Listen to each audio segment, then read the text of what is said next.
అమ్మా మా బీట్కి వచ్చినావా? ఇవాళ తప్పిపోయి వచ్చినావా? ఎందుకంటే మా హెల్త్ బీట్ ఉండే, she uses to work with us. Sorry, ఆలస్యమైంది, క్షమించాలి. అందరికీ నమస్కారం.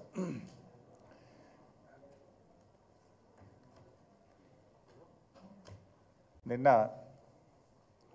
పార్లమెంట్లో ఒక ప్రశ్నకు సమాధానం చెప్తూ కేంద్ర urban development and housing minister గారు ఇది పార్లమెంట్లో ఇచ్చినటువంటి సమాధానం. అయితే కేంద్ర మంత్రి గారు ఇచ్చే సమాధానంలో రాష్ట్ర ప్రభుత్వం రాతపూర్వకంగా కేంద్రానికి ఏదైతే చెప్పిందో రాష్ట్రం యొక్క మాటనే కేంద్రం పార్లమెంట్లో సమాధానం ఇవ్వడం జరుగుతుంది. రాష్ట్ర ప్రభుత్వం ఏ మాట అయితే చెప్తుందో ఆ మాటనే కేంద్ర ప్రభుత్వం పార్లమెంట్లో సమాధానం చెప్తుంది. అంటే ఈ మూసీ రివర్ డెవలప్మెంట్ పైన గౌరవనీయులు మా పార్లమెంట్ పార్టీ నాయకులు ఎంపీ గారు సురేష్ రెడ్డి గారు పార్లమెంట్లో క్వశ్చన్ వేశారు. పార్లమెంట్లో సురేష్ రెడ్డి గారు వేసినటువంటి క్వశ్చన్కు పార్లమెంట్లో సమాధానం చెప్పారు. సమాధానం ఏంటంటే, ఆ సమాధానం చదివితే మీరు కూడా చూస్తారు. నేను I can read out and tell you. The state government has also informed that rules Telangana state right to fair compensation and transparency in land acquisition, rehabilitation and resettlement rules 2014 and the right to fair compensation and transparency in land acquisition, rehabilitation and resettlement act 2013 would be followed for resettlement of the affected households and land acquisition అని ఇందులో చెప్పారు. అంటే మేము 2013 భూసేకరణ చట్టాన్ని follow అవుతున్నాము, దాన్ని అమలు చేస్తున్నాము అని రాష్ట్ర ప్రభుత్వం చెప్పిందని ఇది పార్లమెంట్లో కేంద్ర ప్రభుత్వం చెప్పినటువంటి సమాధానం. ఇది కాపీ కూడా మీ అందరికీ ఇస్తాను. అంటే దీన్ని బట్టి ఏమర్థమవుతుంది? మూసీ రివర్ ఫ్రంట్ ప్రాజెక్టు పైన రాష్ట్ర ప్రభుత్వము వాస్తవాలను దాచిపెడతా ఉంది. పార్లమెంట్ను తప్పుదో పట్టించడం అనేది సిగ్గుచేటు. ఏకంగా కేంద్ర ప్రభుత్వాన్ని పార్లమెంటును కూడా ఈరోజు తప్పుదో పట్టించారు. కేంద్ర ప్రభుత్వానికి పార్లమెంటుకు చెప్తున్నది ఒకటి, ఇక్కడ అమలు చేస్తున్నటువంటిది ఒకటి. ఈ క్వశ్చన్ మీరు చూస్తే ఇది unstarred question, question number 69, date 25 November 2024. వాస్తవానికి ఇక్కడ ఏమన్నారు? 2013 భూసేకరణ చట్టం అమలు చేస్తున్నాం. అయితే ఇలా నేను మీరు ఒక లైన్ చదివాను మీకు మీ నాలెడ్జ్ కోసము, ప్రజల కోసం కూడా. ఇందులో ఒకటేముంది, first line, Telangana state right to fair compensation and transparency in land acquisition, rehabilitation and resettlement rules 2014. ఏంటిది? 2013 భూసేకరణ చట్టం ఉన్నప్పుడు ఇది రాష్ట్ర ప్రభుత్వం 2014లో మరొక చట్టం తెచ్చింది.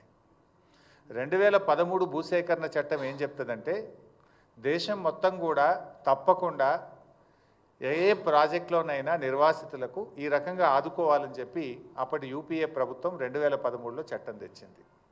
చట్టంలో చాలా స్పష్టంగా చెప్పారు, ఇల్లు కోల్పోతే ఇల్లు ఎలా ఇవ్వాలి, వాళ్ళ ఉపాధి ఎలా చూడాలి, ఆ కుటుంబాలను ఎలా ఆదుకోవాలి, అన్ని విషయాలు కూడా చాలా స్పష్టంగా చట్టంలో చెప్పారు. చెప్తూ ఇంకో మాట ఏమన్నదంటే, ఏదైనా ఒక రాష్ట్రం ఇంతకంటే మెరుగైన చట్టాన్ని అమలు చేయాలనుకుంటే, ఇంతకంటే ఎక్కువ సహాయాన్ని అందించాలనుకుంటే ఆ రాష్ట్రాలు స్వంతగా చట్టాన్ని రూపొందించుకోవచ్చు అని చెప్పి అక్కడ రాష్ట్రాలకు వెసులుబాటు కల్పించారు. దాంట్లో భాగంగా మన గౌరవ తెలంగాణ తొలి ముఖ్యమంత్రి కేసీఆర్ గారు, ఆయన కూడా ఒక నిర్వాసిత కుటుంబం నుంచి వచ్చిన వాడు కనుక అంతకంటే బెటర్గా మనం 2014 భూసేకరణ చట్టాన్ని ఒకటి తయారు చేసి రాష్ట్ర శాసనసభలో ద్వారా దాన్ని ఆమోదించుకున్నాం. ఎలా బెటర్ అది? 2013 భూసేకరణ చట్టంలో ఏమంటారంటే, 121 గజాల స్థలములో ఐఏవై ఇల్లు కట్టి ఇవ్వాలి అని ఉంది. 125 గజాల స్థలము ఐఏవై ఇల్లు. కానీ కేసీఆర్ గారు దాన్ని మన భూసేకరణ చట్టంలో 250 గజాల స్థలము డబుల్ బెడ్రూమ్ ఇల్లుగా మార్చారు. అంటే ఇంటి స్థలం డబుల్ అయింది.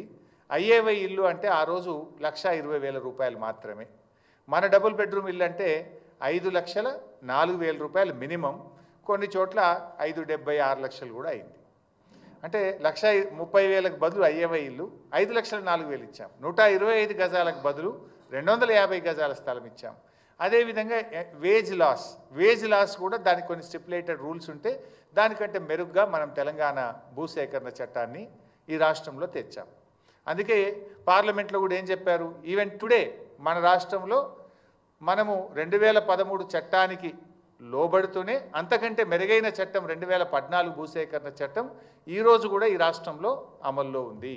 అది శాసనసభ ద్వారా ఆమోదించి మనం చేశాం. అదే విషయాన్ని వీళ్ళు పార్లమెంట్కి చెప్పింది మంచిగున్నది కానీ అమలు చేసేది బాగలేదు. ఢిల్లీకి పార్లమెంటుకు చెప్పేది ఒకటి, క్షేత్రంలో జరుగుతున్నది మరొకటి. ఏం జరగాలి?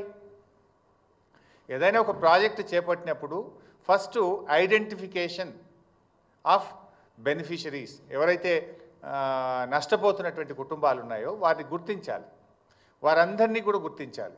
2013 భూసేకరణ చట్టం ఇంకో మాట ఏం చెప్తుందంటే, అది పట్టా భూమి అయినా ప్రభుత్వ భూమి అయినా, అది అసైన్డ్ భూమి అయినా, అది ఎంక్రోచర్స్ ఉన్నా, మీరు అక్కడ బతుకుతే చాలు, అక్కడ ఉపాధి పొందితే చాలు, అందరికీ సమానమైన హక్కులు ఉంటాయి అని భూసేకరణ చట్టం చెప్పింది.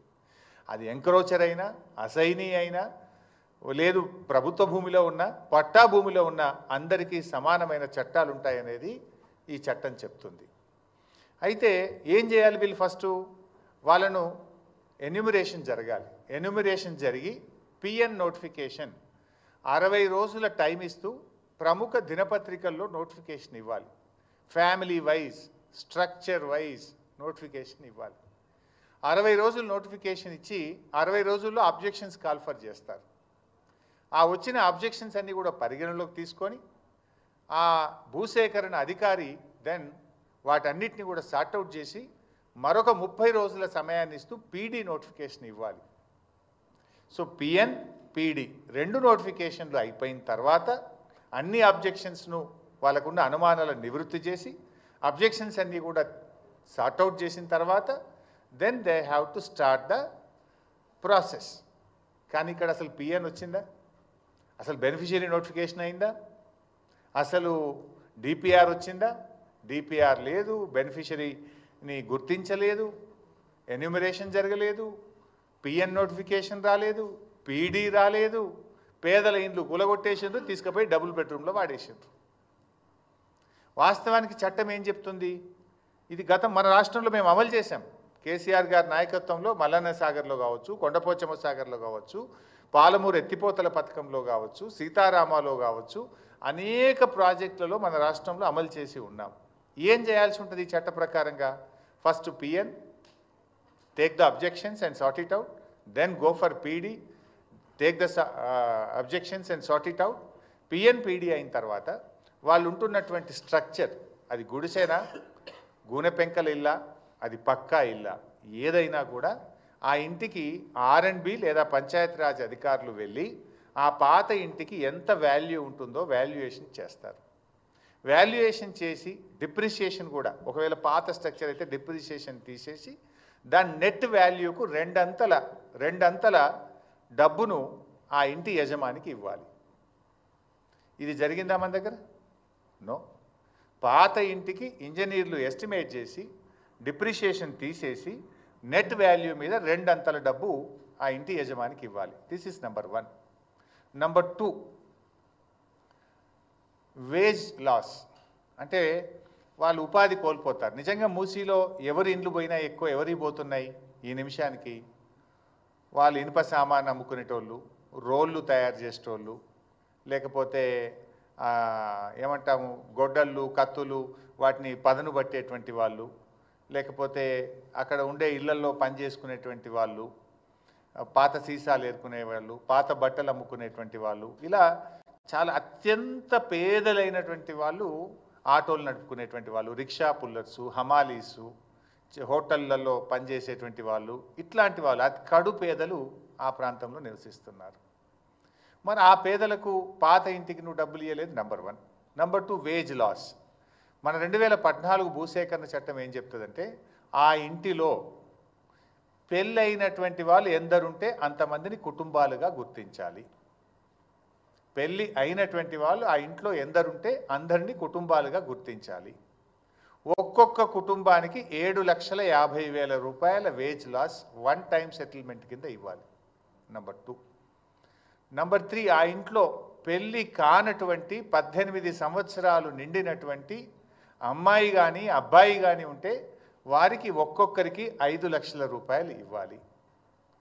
నంబర్ 4, ఇంట్లో పెళ్ళై ఉన్నటువంటి వారందరికీ ప్రతి ఒక్కరికి 250 గజాల స్థలము మరియు డబుల్ బెడ్రూమ్ ఇల్లు ఇవ్వవలెను.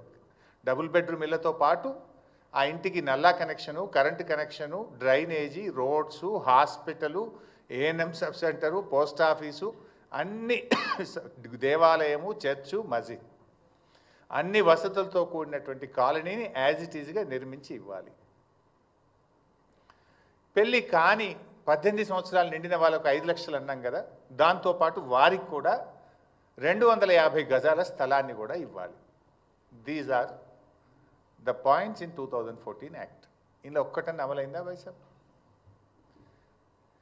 ఈ కట్టిన డబుల్ బెడ్రూమ్ ఇల్లు కూడా రిజిస్ట్రేషన్ చేసి, రిజిస్ట్రేషన్ ఫీజు ఎగ్జామ్ట్ అనే చేయాలి, గవర్నమెంటే రిజిస్ట్రేషన్ ఫీజు కట్టి సెలబుల్ రైట్స్తో కూడిన ఇల్లు ఇవ్వాలి వాళ్ళకి. ఎందుకంటే వాళ్ళది ఆస్తి మనం తీసుకుంటున్నాం కనుక మనం ఇచ్చే డబుల్ బెడ్రూమ్ ఇల్లు 250 గజాల స్థలము కట్టిన ఇల్లును రిజిస్ట్రేషన్ డిపార్ట్మెంట్ ద్వారా రిజిస్ట్రేషన్ చేసి పూర్తి హక్కులతో కూడినటువంటి ఇల్లు వాళ్ళకి ఇవ్వాలి. ఇది మన భూసేకరణ చట్టం. వీళ్ళు చేసింది ఏంది? కేసీఆర్ గారు కట్టిన డబుల్ బెడ్రూమ్ ఇళ్లలో నెట్టేసారు వాళ్ళని, ఖతం. అది కూడా అసైన్మెంట్, ఉత్తరే కాగితం ఇచ్చారు. అది సెలబుల్ రైట్ కాదు, హక్కు లేదు, దాని భూమి లేదు, అదేంటి అపార్ట్మెంట్. అది పేదల కోసం కట్టిన అపార్ట్మెంట్ లాగా కట్టింది. రేపు వాళ్ళకి ఏముంటుంది? వాళ్ళకి రైట్ ఏముంటుంది దాని మీద? అంటే నువ్వు మొత్తంగా మోసం చేసినావు. భూసేకరణ చట్టంలో ఏ ఒక్కటి కూడా చేయలేను. బేసికల్లీ పాత ఇంటికి డబ్బులు ఇవ్వలేదు, ఉపాధికి కోల్పోయే వారికి డబ్బులు ఇవ్వలేదు, వాళ్ళకు house site with built house ఇవ్వాలి, అది ఇవ్వలేదు, పెళ్లిగాని పిల్లలకు సాయం చేయలేదు. అంటే ప్రజల్ని మోసం చేసిండు రేవంత్ రెడ్డి, పార్లమెంట్ను కూడా మోసం చేసిండు రేవంత్ రెడ్డి. బికాస్ ఆయనే మున్సిపల్ మినిస్టర్, ఆయన సంతకంతోనే ఢిల్లీకి పోతుంది ఫైల్. పార్లమెంట్లో ఏదైనా సమాధానం చెప్పాలంటే రాష్ట్రంలో సంబంధిత శాఖ మంత్రి యొక్క అప్రూవల్తోనే ఆ సమాధానం పార్లమెంటుకు వెళ్తుంది. ఇవాళ మున్సిపల్ మంత్రి ఆయన్నే, ముఖ్యమంత్రి ఆయనే ఇలా ఈ రాష్ట్ర ప్రజల్ని మోసం చేసిండు, కేంద్ర ప్రభుత్వాన్ని మోసం చేసిండు, పార్లమెంటును కూడా రేవంత్ రెడ్డి గారు మోసం చేసిండు. ఇప్పుడు ఆల్రెడీ కొన్ని ఇండ్లు కూలగొట్టింది కదా బైసాబ్, మీరు ఫోటోలు కూడా ఉన్నాయి ఇక్కడ. ఈ పేదల ఇండ్లు కూల్చేసిండ్రు. ఇప్పుడు ఈ ఇండ్లకు మరి ఇప్పుడు డబ్బులు ఇవ్వాలంటే కూడా ఆ ఇల్లుని ఎట్లా ఎస్టిమేట్ చేస్తావు? How do you estimate these houses? How you will you compensate these poor people? వీళ్ళకి ఎవరు బాధ్యత? ఇప్పుడు మూసీలో కూడా చూసిండ్రు బైసాబ్, ఇప్పుడు సన్నాయి నొక్కులు నొక్కుతున్నారు మళ్ళా. ఏమని? లేలే అనుమతులు ఇప్పుడు ఇండ్లు కూల్చాం, ఇక కొత్తవి మాత్రమే కఠనీయం అంటున్నారు. మరి కూల్చిన సంగతి ఏంది చెప్పాలి కదా హైడ్రా కమిషనర్, చెప్పాలి కదా ముఖ్యమంత్రి. కూల్చిన మూసీ ఇండ్ల సంగతి ఏంది, హైడ్రా ఇండ్ల సంగతి ఏంది? నాకు ఇంటికి అన్ని అనుమతులు ఉన్నాయి అని కుయ్యో మొర్రో అని మొత్తుకున్నా, కాళ్ళ మీద పడి వేడుకున్నా, రోడ్డు మీద పడి గిలగిల కొట్టుకున్నా కనికరం లేకుండా పేదల ఇండ్లు కూల్చిండ్రు కదా హైడ్రా పేరిట. ఇప్పుడేమంటున్నారు? లేదు కట్టిన ఇండ్లు కూల్చం, ఇండ్లల్లో ఉన్నోళ్ళని కూల్చమంటివి. ఆ చిన్న పాప నా పుస్తకాలు తెచ్చుకుంటా, మా నాన్న కొనిచ్చిన వాటర్ బాటిల్ తెచ్చుకుంటా అంటే కూడా ఆ పసిపిల్ల మీద కూడా కనికరం లేకుండా ఇండ్లు కూలగొట్టారే. ఆ పాపానికి బాధ్యుడెవడు? ఆ చేసిన అన్యాయానికి ఎవరికి శిక్ష వేయాలో నిర్ణయించండి. ఇప్పుడేమంటున్నారు? లే మేము ఇక కొత్తవి కూల్చము అంటున్నారు, ఏదో డేట్ పెడతాము అంటున్నారు. మరి కూల్చిన వాటి సంగతి ఏంటి? వాళ్ళు కట్టిండ్రు, డబ్బులు కట్టిండ్రు, పే దెమ్ ద కంపెన్సేషన్ ఇచ్చినా వాళ్ళు పడ్డ క్షోభ, వాళ్ళు పడ్డ బాధ, వాళ్ళు అనుభవించిన నరకమైతే పోదు కదా. తక్కువ బాధనా? వర్షం పడుతుంటే నడి రోడ్డు మీద పడేసిండ్రు, పిల్లల పుస్తకాలతో సహా బట్టలతో సహా కట్టు బట్టలతో ఇళ్ళకి వెళ్ళి బయటకు వెళ్ళగొట్టి గోసపుచ్చుకున్నారు కదా. ఇప్పుడు మళ్ళీ డేటు మారిస్తే నీ నిర్ణయం మారచ్చు, కోర్టు మొట్టికాయలు వేస్తే మార్చుకున్నావు. కానీ ఆ పడ్డ క్షోభకు ఎవరు బాధ్యత వహించాలి? ఆ పడ్డ బాధకు ఎవరు బాధ్యత వహించాలి? ఆ కూలిన ఇల్లుకు ఇవాళ కంపెన్సేషన్ ఇచ్చి వాళ్ళని కాపాడుకోవాలన్నా వద్దా? అదేవిధంగా ఇలా మూసీలో కూడా ఇల్లు గులగొట్టివి, నీవు చట్టం చూసుకోపోతివి, పద్ధతి పాటించకపోతివి, పార్లమెంట్ నువ్వు తప్పుదోవ పట్టిస్తేవి, ఈ కూలిన ఇళ్లకు రేపు నష్టపరిహారం ఎట్లా చెల్లిస్తావు? రేపు డెఫినెట్గా ఇవ్వాల్సిందే. బీఆర్ఎస్ పార్టీ ఊరుకోదు. ఈ ఈ ఈ బాధ ఎట్లా తీరాలి? ఎందుకు ఈ తొందరపాటి దుందుడుకుడు చర్యలు? ఆగమాగం చేసి ఇలా రాష్ట్రం పరుగు తీస్తున్నావు, పేదల ఉసురు పోసుకుంటున్నావు.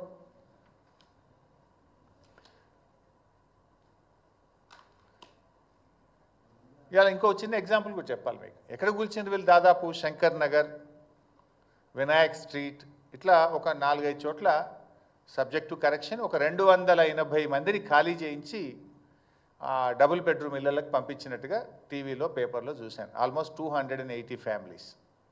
ఒక చిన్న ఎగ్జాంపుల్ చెప్తే ఎట్లా నష్టపోయారు. ఓల్డ్ మలక్పేట్లో శంకర్ నగర్లో ముజాహిద్ అనే ఒక ఆయన నివాసం ఉంటుండే. ఆయన పేరు ముజాహిద్, ఆయన భార్య పేరు షాహీన్ బేగం, ఆయన భార్య పేరు. సో షాహీన్ బేగం ముజాహిద్కు 3 కొడుకులు, 1 బిడ్డ. అందరికీ పెళ్ళిళ్ళు అయినాయి. అంటే 4 భార్యలు, 4 భర్తలు, అంటే వాళ్ళు 8 మంది, వీళ్ళు తల్లి తండ్రి 10 మంది, వాళ్ళకు పుట్టిన పిల్లలు కలిపి 16 మంది ఉంటున్నారు ఆ ఇంట్లో. ఓల్డ్ మలక్పేట్, శంకర్ నగర్ ఒక ఇంట్లో మూసి దాంట్లో 16 మంది ఉంటున్నారు. వీళ్ళు పోయినరు, ఆ ఇల్లు కూలగొట్టి డబుల్ బెడ్రూమ్ ఇచ్చిండ్రు. ఆ డబుల్ బెడ్రూమ్లో 16 మంది ఉండగలుగుతారా? వాళ్ళు ఉంటున్న మూసి ఇంట్లో 8 గదులు ఉన్నాయి. 8 గదుల్లో 5 కుటుంబాలు బతుకుతున్నాయి. 3 కొడుకులు, 1 బిడ్డ, తల్లి తండ్రి. 8 గదుల ఇంట్లో 16 మంది నివసిస్తుంటే ఆ ఇల్లు కూలగొట్టి ఒక డబుల్ బెడ్రూమ్ ఇచ్చి మీరు వెళ్ళిపోండి అన్నారు. ఆ పాత ఇంటికి రూపాయి ఇయ్యలే. కానీ 2013 భూసేకరణ చట్టం ఏం చెప్తుందంటే, పెళ్ళైన వాళ్ళు ఇంట్లో ఎందరుంటే అన్ని డబుల్ బెడ్రూమ్లు వేయాలి. అంటే వీళ్ళకి ఎన్ని వస్తాయి? 5 డబుల్ బెడ్రూమ్ ఇల్లు రావాలి ఆ ఇంటికి. రావాలా? నువ్వేం చేసినావు? కేసీఆర్ కట్టించిన ఒక ఇల్లు ఇచ్చి వాళ్ళని బలవంతంగా నెట్టేసి నేనేదో గొప్ప పని చేసినా, మానవత దృక్పథంతో చేసినా అంటున్నావు. మానవత దృక్పథం కాదు, ఇట్ ఈస్ దేర్ రైట్. భారత రాజ్యాంగం, భారత పార్లమెంటు వాళ్ళకి ఇచ్చిన హక్కు అది. కానీ నువ్వు నేనేదో గొప్పగా చేసిన మానవతా దృక్పథం, నువ్వు గొప్పగా చేయలే. చట్టానికి తూట్లు పొడిచినావు, పేదల కండ్లు పొడిచినావు నువ్వు, పేదల ఉసురు పోసుకున్నావు నువ్వు. అదే ముజాహిద్ కుటుంబానికి ఏం రావాలి? 5 డబుల్ బెడ్రూమ్ ఇల్లు రావాలి చట్ట ప్రకారంగా. 5 × 7,50,000 ప్రతి కుటుంబానికి 7,50,000 ఉపాధి కోల్పోయింది కనుక డబ్బు ఇవ్వాలి. అంటే 37.5 లక్షల రూపాయల డబ్బు ఆ కుటుంబానికి రావాలి. నువ్వేమి ఇయ్యలే. ఓ కేసీఆర్ గారు పేదలకు కట్టించిన ఇల్లు ఇచ్చి ముజాహిద్ కుటుంబాన్ని అలా రోడ్డు మీద పడేసినావు నువ్వు. ఇట్లాంటి ఎన్నో బాధలు ఉన్నాయి, ఇట్లాంటి ఎన్నో కష్టాలు ఉన్నాయి ప్రజలకు. ఇప్పుడు ఆ కుటుంబం విడిపోయింది. क्या हो गया? एक घर में तो 5 फैमिली नहीं रह सकते. अब किराए पे ले लेके एक जगह एक आदमी गए, दूसरा एक जगह गए, पूरे लोग एक साथ थे. अब रेवंत रेड्डी की वजह से वो फैमिली टूट गया. एक आदमी एक जगह चले गए. बहुत परेशानी में है वो लोग. ఈ విషయాల మీద ఇంకా కూడా ఇప్పుడు రేవంత్ రెడ్డి మొన్న ఎక్కడో వరంగల్లో మాట్లాడిండు. వరంగల్లో మాట్లాడుతూ సోనియా గాంధీ గారి కాళ్ళు కడిగి నెత్తిలో నీళ్లు పోసుకోవాలని చాలా గొప్ప డైలాగ్ అయితే కొట్టిండు. నేను అడుగుతున్నా రేవంత్ రెడ్డి గారు, నిజంగా నీకు సోనియా గాంధీ గారి మీద ప్రేమ ఉంటే నువ్వు కాళ్ళు కడిగి నెత్తిలో పోసుకుంటావా, పోసుకోవా, నీ ఇష్టం. వెనకడ బలి దేవత అన్నావు, ఇప్పుడు దేవత అన్నావు, రేపు ఏమంటావో నువ్వు, నీ నోటికి హద్దు లేదు, పద్దు లేదు. బట్ అట్లీస్ట్ నిన్నగాక మొన్న మాట్లాడినావు. ఆవిడ మీద ప్రేమ ఉంటే సోనియా గాంధీ గారు తెచ్చిన 2013 భూసేకరణ చట్టాన్ని అమలు చేయి. వారు తెచ్చిన చట్టానికి ఎందుకు తూట్లు పడుస్తున్నావు అని నేను అడుగుతా ఉన్నా. నేను చట్టానికి వ్యతిరేకంగా వెళ్తా, పేదల్ని నడి రోడ్డు మీద పడేస్తా, సోనియా గాంధీ కాళ్ళు కడిగి నెత్తిలో నీళ్ళు పోసుకుంటా నడుస్తుందా? సోనియా గాంధీ గారు తెచ్చిన చట్టాన్ని ఏమో అమలు చేయవు. నీకు నిజంగా సోనియా గాంధీ గారి మీద గౌరవం ఉంటే, ప్రేమ ఉంటే, మీ కాంగ్రెస్ పార్టీ తెచ్చిన చట్టం, సోనియా గాంధీ గారు తెచ్చిన చట్టం 2013 అమలు చేయి. నువ్వు ప్రజలను మోసం, దేశాన్ని మోసం, పార్లమెంట్ను మోసం, సోనియా గాంధీని మోసం, అందరినీ మోసం చేసినావు.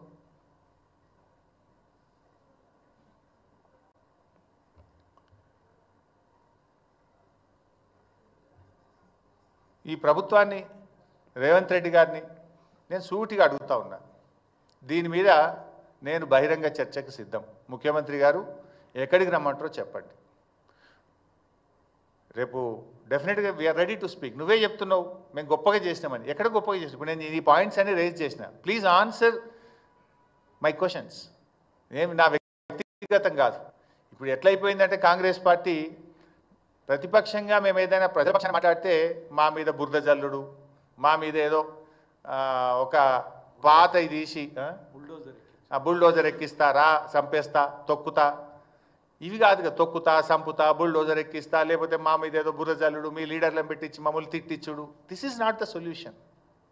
If you are fair, come on, let us discuss.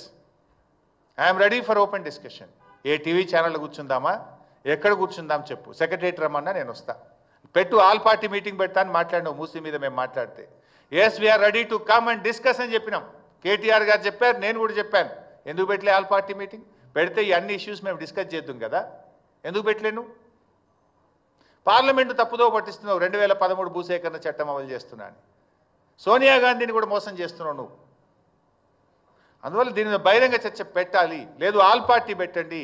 We are ready to give suggestions. చాలా స్పష్టంగా చెప్పాం, మూసీ పునరుద్ధరణకు బీఆర్ఎస్ వ్యతిరేకం కాదు, కానీ మూసీ ముసుగులో రియల్ ఎస్టేట్ వ్యాపారానికి వ్యతిరేకమని చెప్పాం. మూసీ ముసుగులో రాష్ట్ర ప్రభుత్వ నిధులు కొల్లగొట్టడానికి వ్యతిరేకమని చెప్పాను తప్ప మూసీ ప్రాజెక్ట్ అది ప్రారంభించిందే కేసీఆర్ అండ్ బీఆర్ఎస్ పార్టీ. దీని మీద డెఫినెట్గా ఒకటి బహిరంగ చర్చకు ప్రభుత్వాన్ని డిమాండ్ చేస్తున్నాం. రెండు, బీఆర్ఎస్ పార్టీ మా పార్లమెంట్ పార్టీ నాయకుడు సురేష్ రెడ్డి గారు పార్లమెంట్లో ప్రివిలేజ్ మోషన్ కూడా మూవ్ చేస్తాం. ఎందుకంటే మీరు కేంద్ర ప్రభుత్వాన్ని పార్లమెంట్ను కూడా తప్పుదో పట్టించింది కనుక దీని మీద మా సురేష్ రెడ్డి గారు పార్లమెంట్లో బీఆర్ఎస్ పార్టీ ఎంపీలు ప్రివిలేజ్ మోషన్ కూడా మూవ్ చేస్తారు. Because they misguided. మూడవది, న్యాయస్థానానికి కూడా వెళ్తాం. ఆ నిరుపేదల పక్షాన వాళ్లకు right to fair compensation act 2014 ప్రకారంగా వాళ్ళకు న్యాయబద్ధంగా చట్ట ప్రకారంగా రావాల్సిన అన్ని హక్కులు వారికి కల్పించడం కోసం బీఆర్ఎస్ లీగల్ సెల్ ఆధ్వర్యంలో న్యాయస్థానాలకు కూడా వెళ్ళి పూర్తి స్థాయిలో ఆ పేదలకు సాయం చేయడానికి బీఆర్ఎస్ పార్టీ కృషి చేస్తుంది. 4, శాసనసభ సమావేశాలు ఏదో 9వ తేదీ నుంచి ప్రారంభం చేస్తామని అన్నారు. తప్పకుండా దీనిపైన బీఆర్ఎస్ పార్టీ శాసనసభలో కూడా ప్రభుత్వాన్ని నిలదీస్తుంది, ప్రభుత్వాన్ని ప్రశ్నిస్తుంది.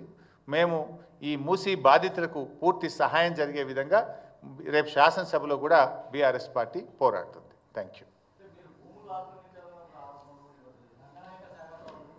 See, by sab government నీ చేతిలో ఉంది. You do whatever you want.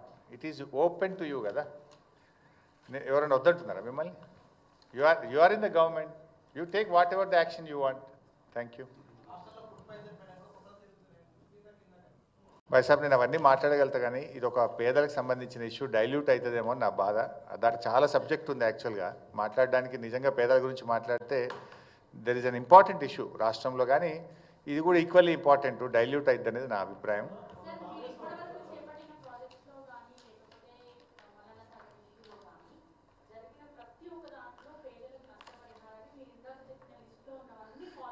Hundred percent. సరే, ఎవరైనా మిస్సింగ్ ఉండొచ్చు, ఒక 5%, 3%, 10%. ముఖ్యమంత్రి మొన్న ఎక్కడో ఒకసారి మాట్లాడుతూ మల్లన్న సాగర్, కొండపోచమ్మ సాగర్లో ఒక్క ఇల్లు కట్టలేదు అన్నాడు. వెంటనే నెక్స్ట్ డే నేను ట్వీట్ చేశాను. నెక్స్ట్ డే కాదు, నెక్స్ట్ అవర్లో 4000 ఇల్లు కట్టా ముఖ్యమంత్రి గారు, రండి చూద్దాం, ఎప్పుడు పోదాము. మా నిర్వాసితుల కాలనీలో యాప చెట్టు ఉంది, చింత చెట్టు ఉన్నది, దాని కింద కూర్చొని మాట్లాడదాం అన్న. నోరు మూసుకున్నారు కదా. What ever I said, we have followed in our state. మన పాలమూరు ఎత్తిపోతల పథకంలో కావచ్చు, సీతారామలో కావచ్చు, అన్ని ప్రాజెక్టులలో కూడా అది మన రాష్ట్రం యొక్క చట్టం. ఎక్కడన్నా ఉంటే ఒక 5%, 10% కోర్టు కేసుల వల్ల, మిస్సింగ్ ఉండడం వల్ల, కొంతమంది గ్రామంలో నివాసం ఉండక బయట ఉండి తిరిగి కోర్టు ద్వారా ఉత్తర్వులు తెచ్చుకున్నటువంటి వాళ్ళు, ఫర్ వేరియస్ ఏదైనా 5%, 3% మిస్సింగ్ ఉండొచ్చు. బట్ 95% అందరికీ ఇదే చట్టాన్ని మేము ఫాలో అయ్యాం. మీరు అప్పుడేమన్నారు, ఇదే కాంగ్రెస్ పార్టీ ఇది సరిపోతలేదు అని మాట్లాడారు. ఇంకా అంతకంటే బాగా ఇవ్వమని కోరుతున్నాం మూసీలకు. Okay, we have done that. మేము ఏం చేసినాము, 250 గజాల స్థలము, డబుల్ బెడ్రూమ్ ఇల్లు, అన్ని సౌకర్యాలతో రోడ్లు, మోరీలు, కరెంటు పెట్టి కట్టించినాం. మీరు ఇంక కొంచెం 250 గజాలు కాబట్టి 500 గజాలు ఇవ్వండి, వీ అప్రిషియేట్. మేము వేజ్ లాస్ కింద ఇంట్లో పెళ్ళైన ప్రతి ఒక్కరికి 7,50,000 ఇచ్చాము. అది సరిపోదు అని మమ్మల్ని తిట్టారు మీరు అందరు కూడా. ఓకే, మీరు 7,50,000 కాదు 15 లక్షలు ఇవ్వండి, మేము వీ అప్రిషియేట్. మేము పెళ్లి కాని పిల్లలకు కూడా 250 గజాల స్థలము 5 లక్షలు ఇచ్చాము. మీరు అది సరిపోదు అని మమ్మల్ని తిట్టారు. ఓకే, 250కి బదులు 500 గజాల స్థలం ఇవ్వండి, 5 లక్షలకు బదులు 10 లక్షలు ఇవ్వండి, we appreciate. We're not saying no. మేము తక్కువ ఇచ్చాము అన్నారు. ఓకే, మీరు అంతకంటే బాగా ఇవ్వండి, ప్రజలు మిమ్మల్ని మెచ్చుకుంటారు. మేము బీఆర్ఎస్ కంటే డబుల్ ఇచ్చినామని చెప్పండి, వీ అప్రిషియేట్. ఈవెన్ మల్లన్న సాగర్లో మేము ఇచ్చిన వాళ్ళకు కూడా తక్కువైంది అనుకుంటే వాళ్ళకు కూడా డబుల్ కలిపి ఇవ్వండి, ఇంకా సంతోషం. నేను వచ్చి ముఖ్యమంత్రికి బోకే ఇచ్చి థ్యాంక్స్ చెప్తా. మేము ఏదైతే మల్లన్న సాగర్లు ఇచ్చినామో వాళ్ళకి డబుల్ ఇవ్వండి మీరు. మేము ఇచ్చిన దానికంటే డబుల్ మీరు ఇస్తామని అప్పుడు తిట్టారు, ప్రతిపక్షంలో ఉండి చాలా తక్కువ ఇస్తున్నారు, మీరు అన్యాయం చేస్తున్నారు అన్నారు. ఓకే, ఇప్పుడు పెంచి ఎంత పెంచుతారో పెంచి ఇంకా బాగా ఇవ్వండి, ఐ అప్రిషియేట్. నేనే వచ్చి బోకే ఇచ్చి థ్యాంక్స్ చెప్తా వాళ్ళ తరఫున. నాకేమి బేషిజాలు లేవు, బాగా చేయమని కోరుతున్నాం, మేమేం రాజకీయం చేయట్లేదు.